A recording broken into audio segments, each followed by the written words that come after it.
Seja bem-vindo ao vídeo 3. Agora a gente vai ler o capítulo 3 do livro Sem Medo da Rejeição. Lembrando que tem um link disponível aqui embaixo para você comprar esse livro aqui com desconto na Amazon, beleza? Vamos para a leitura, bora que bora. Compre o livro e acompanhe comigo. Capítulo 3, Experimentando a Fama. Desde que eu começar a gravar e postar meus experimentos de rejeição, o tráfego do meu site vinha crescendo de forma constante. Minha aventura na Krispy Kreme foi um vídeo particularmente popular. Centenas de pessoas assistiram a ele logo depois que o editei. Então, alguém postou esse vídeo no reddit.com, um site de notícia em que os usuários podem enviar conteúdos da rede e outros usuários podem votar nele. O conteúdo que recebe mais aprovação entra para a página do reddit.com, sendo visto por milhares de pessoas. Meu vídeo, postado pelo usuário BHSPitchMonkey sob o título Homem tenta fazer pedidos estranhos a fim de ser rejeitado, incrível gerente de loja de donuts aceita desafio, rapidamente bombou e gerou mais de 15 mil votos a favor e ficou na página principal do Reddit por 2 dias seguidos. Também atraiu mais de 1.200 comentários, a maioria de pessoas emocionadas com Jackie. Abre aspas. Ela transpareceu sua posição na vida. Muito inspirador. User Recite. Abre aspas. Ela é minha heroína. Sou gerente de uma pizzaria e isso me emocionou. Fecha aspas. GH Ostronic. Comecei a chorar quando ela não cobrou. Eu deveria ser uma pessoa melhor. Hector Cruz Soares. Também havia muitos comentários sobre a Krispy Kreme. Isso definitivamente melhorou a imagem que eu tinha da Krispy Kreme, embora saiba que eles não empregam um exército de clones de Jack em todas as lojas. Anônimo. Essa mulher fez muito mais pela Krispy Kreme do que dar donuts. Essa RP é inestimável para uma empresa. UBRPWNZR. Sempre admirei a Krispy Kreme. Wigner. Havia ainda mais comentários sinceros a respeito da interação com o consumidor e atendimento ao cliente. Quando você trabalha com varejo, gosta de situações desafiadoras como essa. Se você não levar numa boa, quer dizer. Sério, a chance de pensar mais profundamente sobre algo me fez ganhar o dia. Molab 38. Esse é o tipo de atendimento que não apenas fideliza um cliente, como faz com que ele volta e diga a outros para ir lá. Pesque. Ela parecia tão feliz, tenho certeza que ganhou o dia, talvez a semana. Uma diferença na rotina pode fazer uma grande diferença. Benny ou. E não foram apenas Jack e Krispy Kreme que chamaram a atenção. As pessoas também fizeram comentários sobre mim. A questão é que, se ele correr algum risco e der a cara a bater, não vai ser rejeitado tantas vezes como espera. E até mesmo a chance de que as coisas incríveis aconteçam. Desmilitarized Zone. Acho que o fato de essa mulher querer ajudá-lo deveria acabar com qualquer receio que ele tenha de ser rejeitado. Desconhecido. Eu definitivamente ficaria amigo de um cara que está disposto a superar os seus medos, colocando-se em situações engraçadas em que vai ter que encará-los de frente. Mr. Midday. Pausa para água.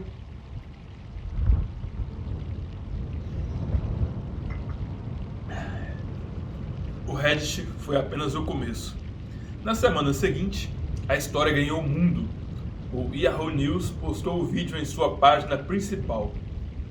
O Gewirker, o MSN.com, o Huffington Post, o Daily Mail da Grã-Bretanha e o Times of India rapidamente fizeram o mesmo. De uma hora para outra, meu vídeo na Krispy Kreme se tornou uma sensação internacional, com milhões de visualizações. De repente, Krispy Kreme conseguiu o tipo de publicidade que os marqueteiros só costumam sonhar. Houve uma avalanche de ligações na sede e na loja de Austin elogiando Jack Brown. A própria empresa a homenageou com um tweet. Isso aí, muito bem, Jack. #HeartJack. Tradução, #coração Jack. Ficou muito claro que a história tinha atingido um ponto nevrálgico. E parecia que esse pequeno ato não estava apenas aquecendo corações em todo mundo. Também poderia vir acompanhado de alguns benefícios reais. Também poderia vir acompanhado de alguns benefícios financeiros reais. Uma semana depois do vídeo se tornar viral, o valor das ações da Krispy Kreme saltou de $7,23 para $9,32. É claro que eu não tenho um modo cientificamente comprovado de atribuir a um único vídeo o aumento de 29% no valor das ações, representando centenas de milhões de dólares. Mas tenho certeza de que mal ele não fez. No dia em que a história se alastrou, eu estava sentado em uma cafeteria trabalhando e de repente meu telefone começou a vibrar feito louco. Meus amigos e parentes estavam praticamente gritando ao telefone, enchendo minha caixa de entrada com e-mails. Veículos de comunicação como MSNBC, Steve Harvey Show, Fox News e emissoras de rádio que nunca tinha ouvido falar me bombardeavam com pedidos de entrevista. Lotaram minha caixa pessoal com mensagens de voz pedindo que eu ligasse para elas imediatamente, para que pudessem escrever sobre a minha história ou me colocar em seu programa. A Bloomberg Business Week, que por acaso é uma das minhas revistas preferidas, mandou um repórter para Nova York para me entrevistar para uma matéria chamada O Homem do Não. Isso me fez sentir como se fosse uma espécie de super-herói. A história também chamou a atenção de Hollywood. Quase de uma hora para outra, produtores de reality show começaram a me lançar ideias sobre como transformar minha história em um programa de TV, no qual eu seria o especialista em rejeição, que ajudava outras pessoas a superar seus medos e resolver seus problemas.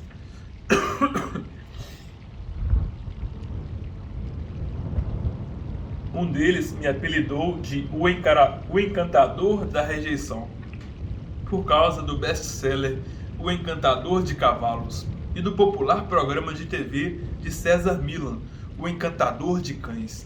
Cheguei inclusive a ser procurado por um ex-executivo de cinema que até já tinha escrito um roteiro vagamente baseado na minha história, no qual eu era um solteiro deprimido que finalmente se encontra seu verdadeiro amor, depois de 100 dias de rejeição. Não importava que eu fosse bem casado ou que meus 100 dias apenas tivessem começado. As pessoas começaram a me reconhecer na rua. Um dia estava andando pela calçada quando o motorista diminuiu a velocidade do carro, acenou para mim e gritou: "Adoro seu vídeo!" No dia seguinte, estava comprando ingressos no cinema com minha esposa, quando uma mulher na bilheteria começou a me encarar. Ela me perguntou se eu era a pessoa de todos aqueles vídeos legais, e então perguntou se poderia tirar uma foto comigo. Eu disse que sim. Posso ser o homem do não, mas é melhor dizer sim para esse tipo de pedido de uma fã. Entretanto, também me sentia perplexo. Não apenas com aquele pedido, mas com tudo que estava acontecendo. Porque esse vídeo mexia com tanta gente, esse tipo de situação continuou acontecendo.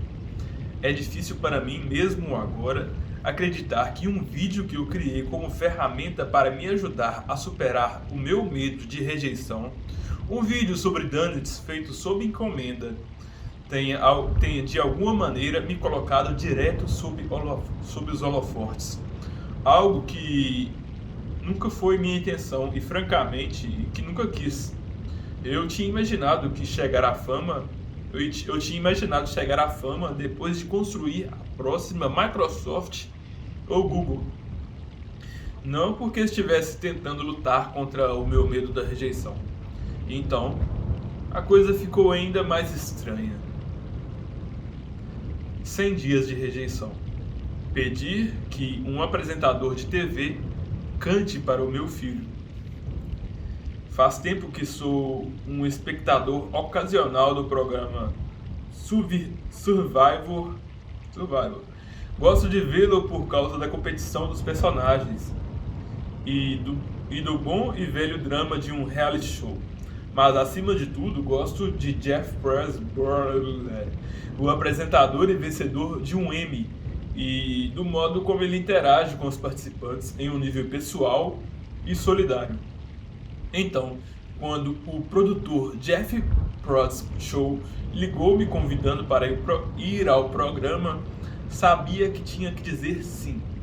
2 semanas depois, a CBS me levou até Hollywood. Eles também levaram Jack Brown, da Krispy Kreme. Tinha visto Jack algumas vezes desde aquele dia, e sempre ficava impressionado com sua humildade e elegância. No camarim, antes do programa, enquanto os maquiadores nos preparavam para a TV, Jack e eu conversamos sobre a nossa estranha jornada de uma loja da Krispy Kreme em Austin para a televisão em rede nacional.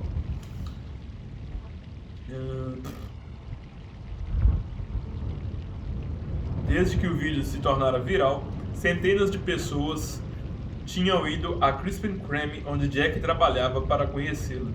Ela me agradeceu por ter lhe dado a chance de ser apreciada pelo público, mas também insistiu que o que tinha feito não fora nada de extraordinário e que muitos de seus colegas teriam feito a mesma coisa.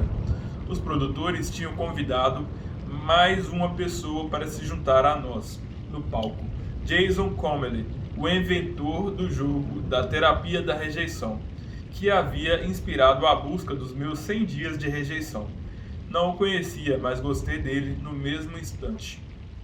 E desde então somos amigos. Ele disse que meu blog tinha direcionado muito tráfego para seu site e seu negócio. Também confessou que passava por um momento difícil e que estava achando os vídeos de minha história bastante inspiradores. Nossa entrevista foi depois da Danica Patrick, a piloto de corrida. Fiquei surpreso, dado ao meu pavor desmedido de rejeição, por não estar morrendo de medo de aparecer em rede nacional. Talvez porque fosse a única pessoa no mundo por cuja aceitação e reconhecimento eu ansiasse acima de todas as outras.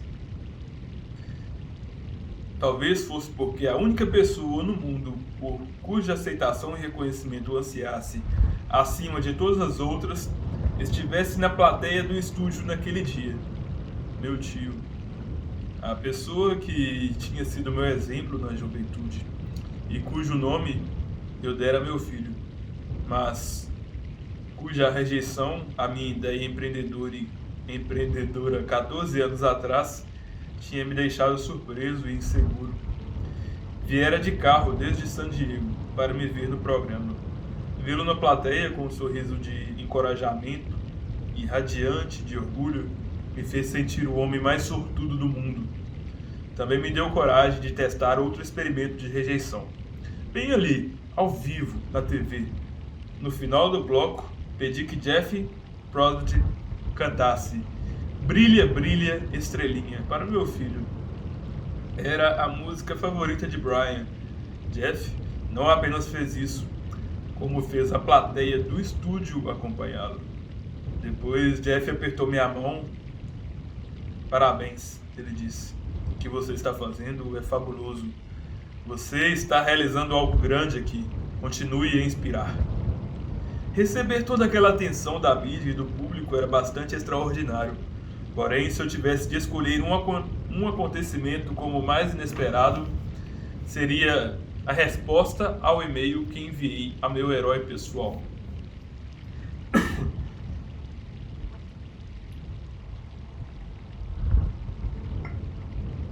Costumava hesitar bastante em contatar pessoas através de ligação ou e-mails não solicitados, porque a chance de ser ignorado ou rejeitado era grande.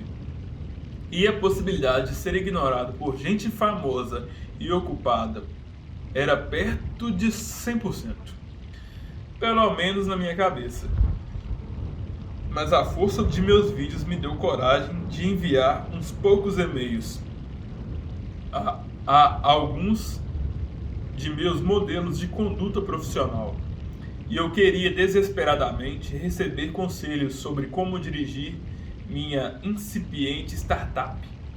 Uma das pessoas que contatei por e-mail foi Tony Rissier, o CEO da Zappos, a popular rede varejista virtual de calçados. Em busca de inspiração, tinha lido várias vezes o livro dele, Delivering Happiness, Entregando Felicidade, quando trabalhava em meu antigo emprego. O livro fala sobre o sonho de se tornar empreendedor e conta como realizou construindo o Link Exchange e depois a Zappos, superando todo tipo de obstáculo, sendo também um empresário asiático. Podia entender sua luta e ambição e queria muito causar o mesmo impacto que ele. É louco o que pode acontecer se você apenas perguntar. Para meu assombro, recebi uma resposta de um dos assistentes de Tony. Acontece que ele tinha ouvido falar da minha história e gostado dos meus vídeos. Queria me convidar para ir até Las Vegas, onde ficava a sede das Zappos, e dar uma palestra como parte de seu projeto Las Vegas Downtown.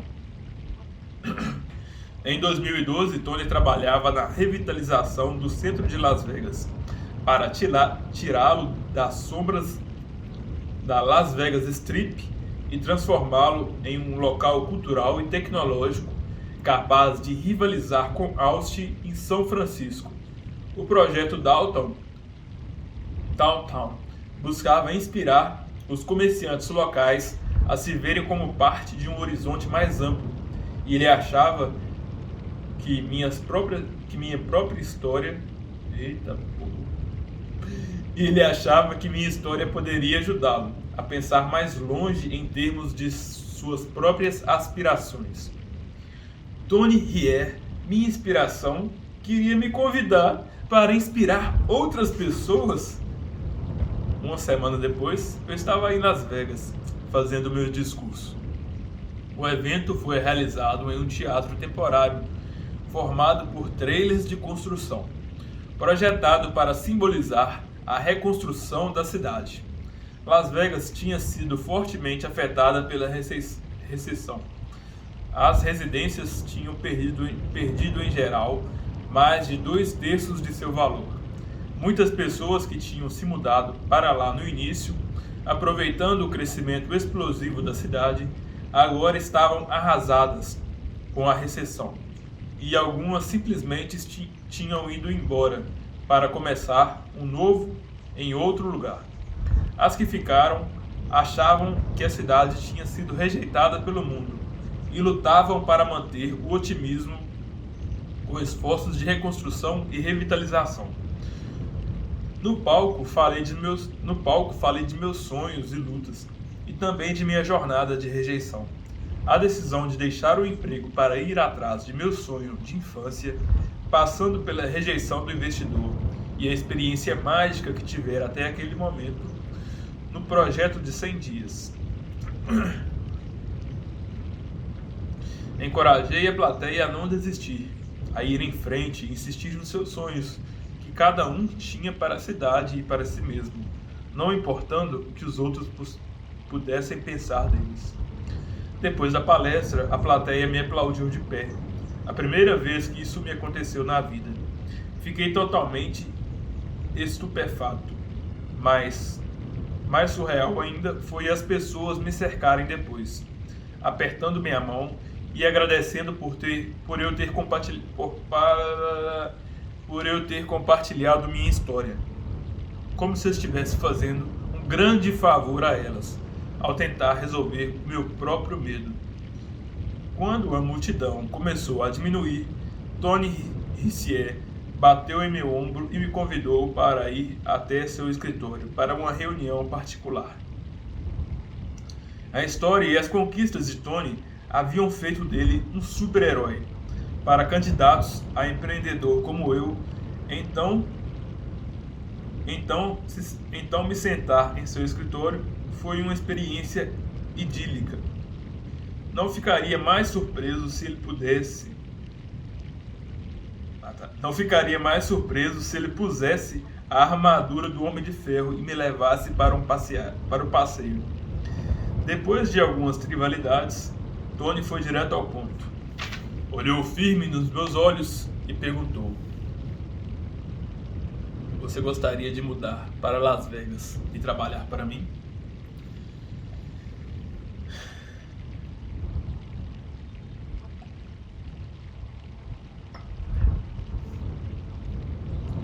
No voo de volta de Las Vegas para Austin, vi pela janela as luzes de Las Vegas Strip diminuírem aos poucos na distância e então desaparecerem.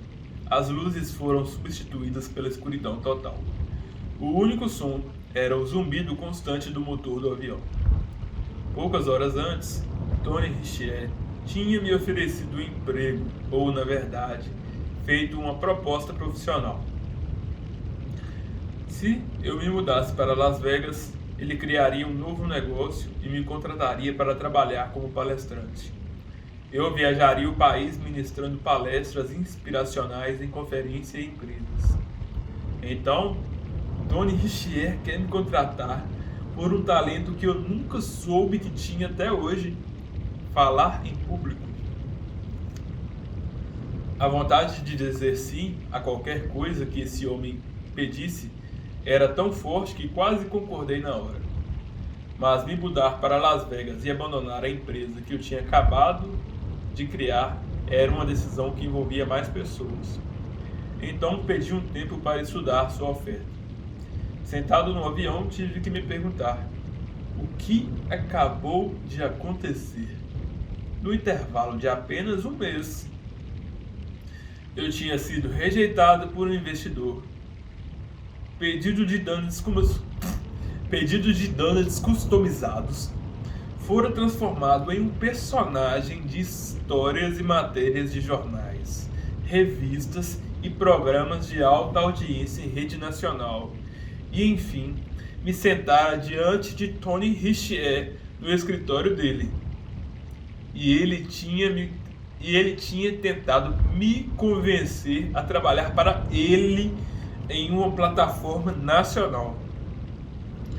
Será que esse era outro sonho?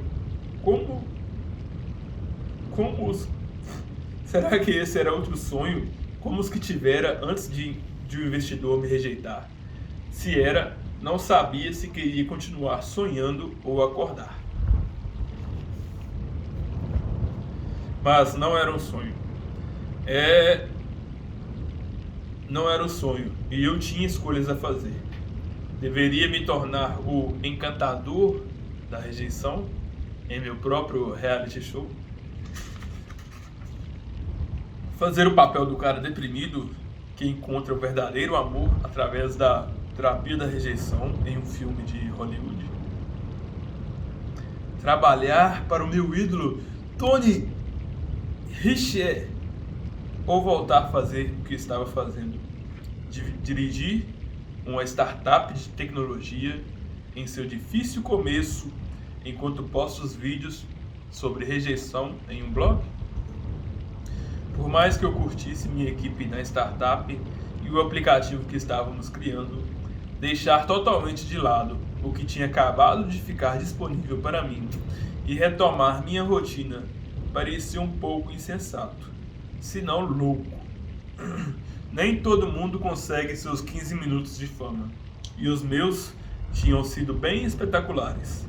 Se quisesse capitalizar novas oportunidades que minha fama relâmpago tinha aberto, então precisava descobrir qual desses novos rumos de carreira seria o mais significativo no longo prazo.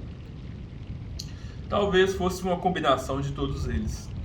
Quanto ao convite de Richier, não parecia certo voltar a trabalhar para alguém em uma empresa.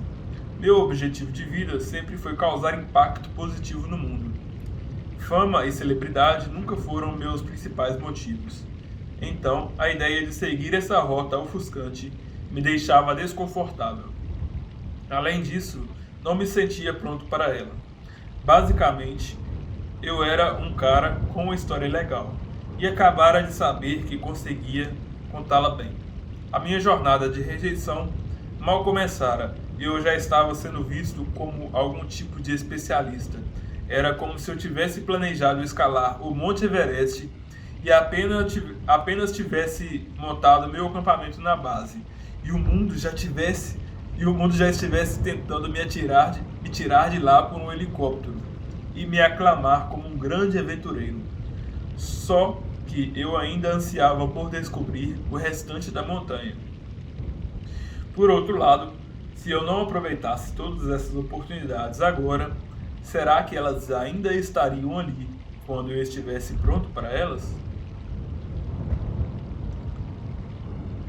Pensar nisso tudo estava me dando dor de cabeça. Para me distrair, abri o laptop e a caixa de e-mail. Havia mais de 1000 mensagens não lidas, desde que o vídeo dos donuts tinha se tornado viral. Minha caixa de entrada vivia lotada de e-mail de fãs, de gente de todo mundo.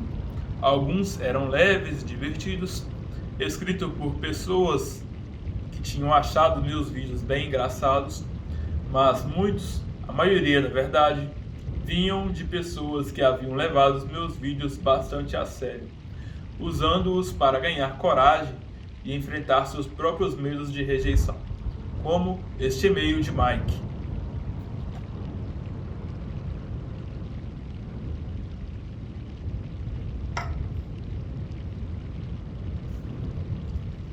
Venho seguindo sua terapia de 100 dias de rejeição, quase desde o início. Quando minha filha me enviou o link, sua jornada me provocou muitos sorrisos, risadas e me deu forças. É por essa força a mais para enfrentar minhas atividades cotidianas que queria lhe agradecer. Durante toda a minha vida, sempre achei difícil me aproximar das pessoas e pedir as coisas mais simples, mesmo para quem normalmente está ali para ajudar, como balconistas, garçom, etc. Às vezes, enviava meus filhos para pedir ketchup no McDonald's, porque a mera ideia de fazer isso me embrulhava o estômago. Essa força recém-descoberta chegou em um momento muito crucial em minha vida.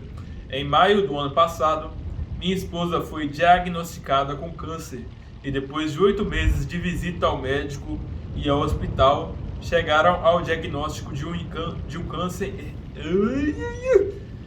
câncer em estado terminal. Aprendemos muito sobre o funcionamento real do sistema de saúde, tanto as coisas boas como as ruins. Isso tudo me obriga a falar com muitas pessoas e a fazer muitas perguntas. Todas as vezes que sentia medo de fazer perguntas sobre nossa jornada com esse câncer, pensava em você e encontrava forças para seguir em frente e fazer o que tinha que ser feito. Agradeço você por fazer essa jornada e por nos deixar conhecê-la, ganhar forças com o que você faz. E este de Regina.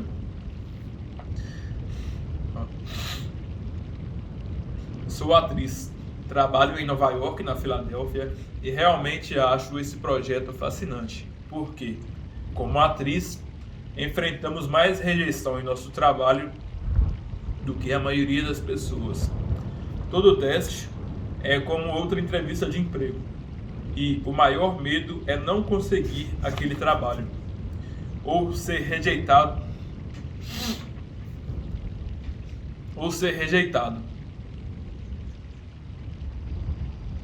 porque a outra pessoa é melhor. E é muito fácil ficar desanimada e abalada. E em situações normais do dia a dia, pedir as coisas mais simples pode me fazer suar em bicas. Enquanto assistia a seus vídeos no YouTube, eu acabava me contorcendo junto com você, por ter de abordar pessoas e fazer um simples pedido. Nas situações cotidianas, as cenas criadas pela minha imaginação são muito piores do que a maioria dos desfechos seria na realidade. Nas situações cotidianas, as cenas criadas pela minha imaginação são muito piores do que acho que a maioria dos desfechos seria na realidade. Será que vão gritar comigo, ou me ridicularizar, ou me chamar de idiota, ou me expulsar do estabelecimento? Em um teste, será que o diretor de elenco vai me interromper no meio da apresentação e dizer que eu não tenho nenhum talento? E que a escola que me deu o diploma de atriz não deveria ter feito isso? Giram na minha cabeça todas essas ideias malucas sobre os possíveis resultados. E é esse medo de ser rejeitada que pode paralisar pessoas e impedi-las de viver realmente. Mal posso esperar para ver as outras aventuras que você terá. Acho que você está aprendendo um bocado sobre a rejeição, mas o que é mais importante também, sobre como as pessoas podem ser generosas e sobre a beleza do espírito humano. Sei que estou aprendendo muito com o seu projeto e aprendendo a continuar otimista. Boa sorte! Uma coisa é receber uma mensagem ou outra como essa, mas eu vinha recebendo centenas delas. Todas as pessoas que pareciam tão envolvidas em minha jornada de rejeição quanto eu. Sentia-me mortificado por suas histórias e honrado em ajudá-las a enfrentar seus medos de alguma maneira. Mas também me sentia maravilhado. Eu estava realmente influenciando a vida de pessoas que não conhecia apenas ao fazer o que estava fazendo. A mídia tinha me procurado por causa do valor de entretenimento que eu poderia oferecer. Abre aspas. Rapaz busca rejeição, mas recebe em troca tânets olímpicos. Era a matéria perfeita para o noticiário diário, mas os e-mails que estava recebendo de gente comum, gente como eu, eram diferentes. Para essas pessoas, minha jornada não era entretenimento, era como se me vissem como seu representante em algum tipo de luta e tivessem apostado no meu sucesso.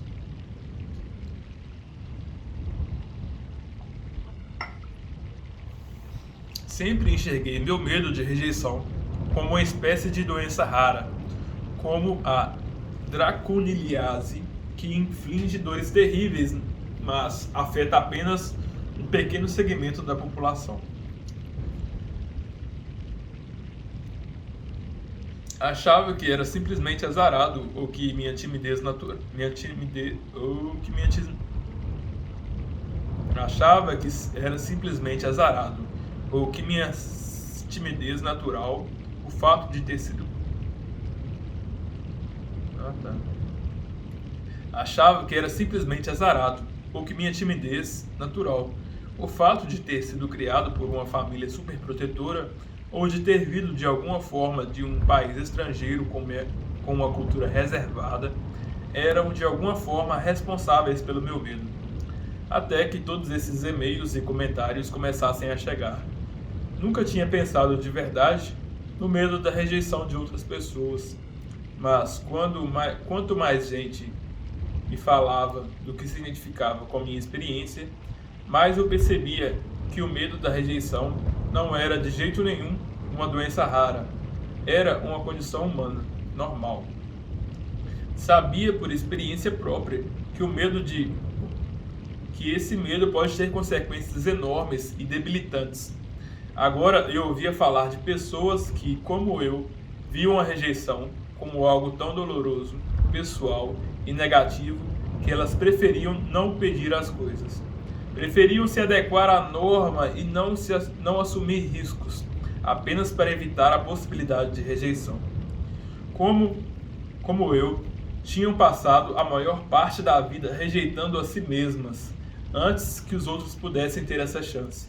Por causa disso, tinham histórias de partir o coração, sobre ambições não realizadas, oportunidades de trabalhos perdidas, amores que nunca aconteceram, invenções que nunca foram concretizadas, ou que foram, mas por outra pessoa.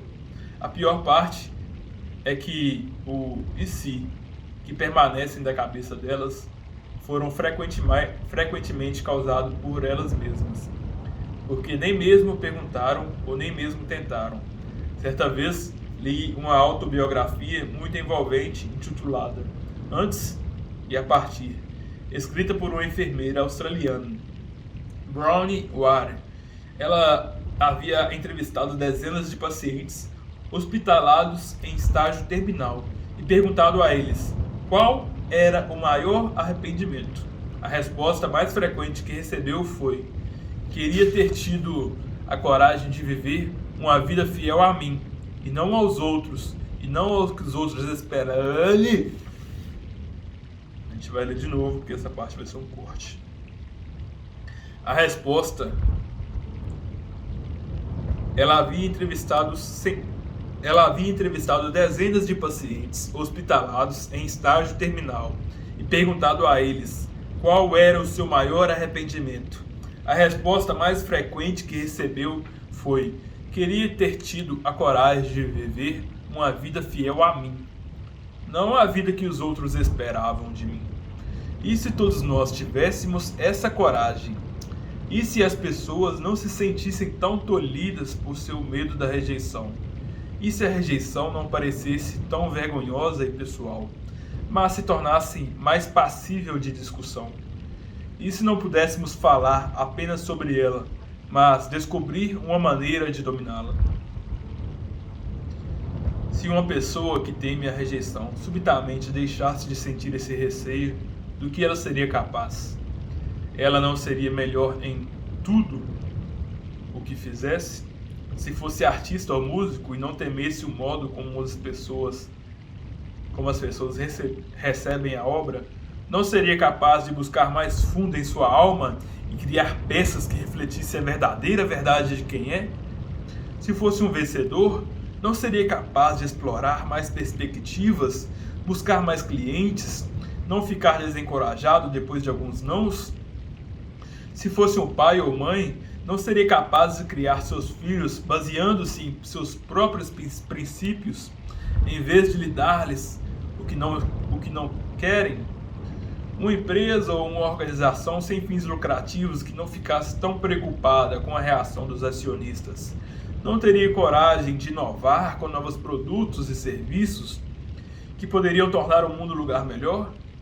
A vida inteira eu quis ser empreendedor. Queria inventar algo que milhões de pessoas achassem útil. No entanto, ao enfrentar de peito aberto uma das minhas necessidades, tinha por acaso topado com uma necessidade tão grande que era compartilhada com a maioria dos habitantes do planeta. O empreendedor Paul Graham, fundador da Y Combinator, a famosa aceleradora de startups, certa vez escreveu: o modo de ter ideias para startup é não tentar pensar em ideias para uma startup, é procurar problemas, de preferência o problema que você mesmo tenha. Todo esse tempo eu tinha me concentrado em lançar um aplicativo baseado em uma ideia bacana, mas agora via bem mais sentido em ajudar as pessoas a superarem seu medo da rejeição. Não sabia exatamente como seria isso, ou o que significaria para o meu próprio futuro, mas o restante de meus 100 dias de rejeição seria um laboratório perfeito para experimentar um novo tipo de invenção, um modo de superar o temor da rejeição. Ao ler os e-mails de Mike, Regina e outros, enxerguei minha fama relâmpago com mais objetividade. Quando o avião pousou no aeroporto internacional de Austin, corri pelo corredor, ansioso para encontrar minha família e lhes contar sobre minha decisão. Saí da aeronave e entrei na ponte de desembarque, sentindo o vento frio.